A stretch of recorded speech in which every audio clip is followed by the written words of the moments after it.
Hello everyone.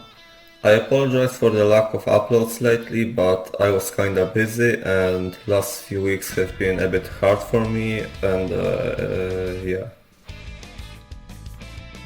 In this video I'll go over some stuff I got wrong in my previous videos and provide additional information on a couple of topics. Most of what I'll talk about is based on your comments, so thank you for leaving them. I'm sorry if I left out any important comments. I try to read all the comments you leave, but I do miss some of them.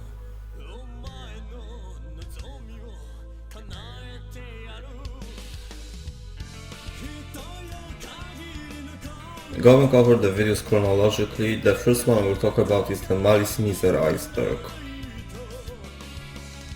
Well, first thing I should mention, the main criticism for this video is that I pronounced the name MALICE MIZER wrong.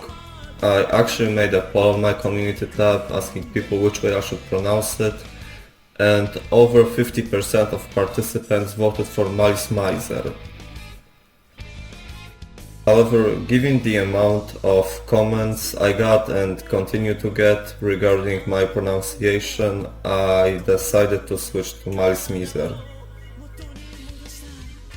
In my video, I said that the vocals on Komo no Nakade no Yugi aren't actually Mana's vocals, and I guess I was wrong.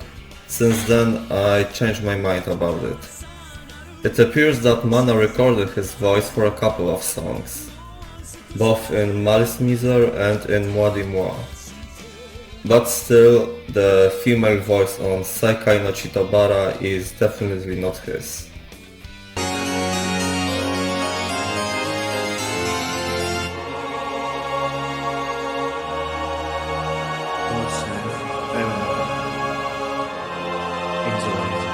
For eternity. The only way to get away from loneliness is to live in a remember with the love to the unfinished stories. It's still shining. And for the record, it's not like I was making fun of Kozi for having an eye fetish or shaming him for it.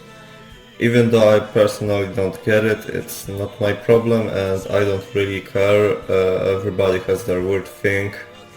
Also, somebody commented that in one of the interviews Kozi stated that he does have an eye fetish. However, I wouldn't consider MALICE MIZER's interviews to be a reliable source of information on these guys. Especially how all of the other members also mentioned similar things. One thing I probably should have mentioned but chose not to is the fact that MALICE MIZER songs are sometimes uploaded to Spotify as podcasts. Those obviously aren't official uploads and often have a rather poor audio quality.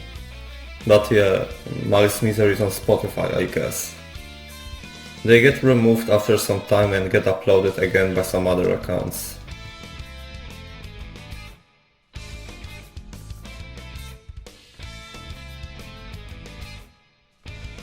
That will be it for the MALICE MIZER iceberg, and now we'll move on to DIR EN GREY. First of all, yes, I know I mispronounced Kyo's name, I'm sorry, I'm cringe. There's actually a lot to talk about here as I skipped a lot of entries on the iceberg, so I'll briefly go over everything I've learned so far. According to this user, the pants stay on while showering refers to Shinya showering with pants on one of the first overseas tours. Diss track refers to someone on Tumblr or LiveJournal writing a satirical diss track about how DIR EN GREY's music brings out abortion. Alright. Kiyoharu cosplay is likely referring to Kiyo's looks from the 90s that are similar to Kuroyume Kiyoharu's older stage looks. And Cannibal Kiyo might refer to how some fans joke about Kiyo eating babies. Now, according to this user, this track is likely referring to numerous songs that people assume are about Kisaki. Skirt incident might be the time Toshiya tripped while smashing a bass. Plastic surgery allegations are about the change in Kyo's nose after the Family Values tour, during which he broke his nose on stage. And I can't believe I didn't connect the dots on this one, but Dada, the vocalist of Velvet Eden, is the same Dada who illustrated the Deadly Clarice manga. He's also the designer for the Tides company, which name I won't even try to repeat this time. The Japanese text on the Shinya torture video seems to be about Dai and Toshiya buying Shinya his own bowling shoes and a bowling ball that he had wanted for a long time. For whatever reason I totally ignored the text on this video. Kyo Tumblerina is a reference to a European fanger on Tumblr who would always white knight Kyo and get into flame wars and stuff whenever someone poked a little fun at him. I actually expected it to be something like this, but I didn't find any info on it, so thank you to whoever commented this. The hamburger fig in the iceberg is not the wholesome, family-friendly, PG-clean one that I found. It's actually the one about Kaoru not being very nice to a burger. Yeah. Something that I really regret I didn't include in the additional entries to the iceberg is the Kyo Cave Ambience YouTube channel, which uploads, well, ASMRs of Kyo in a cave, I guess.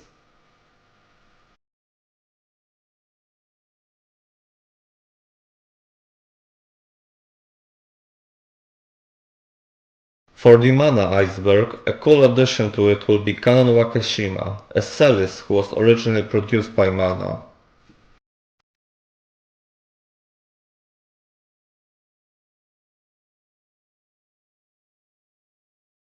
This person left an interesting comment on my KLAHA video, basically mentioning something that I've never seen brought up before.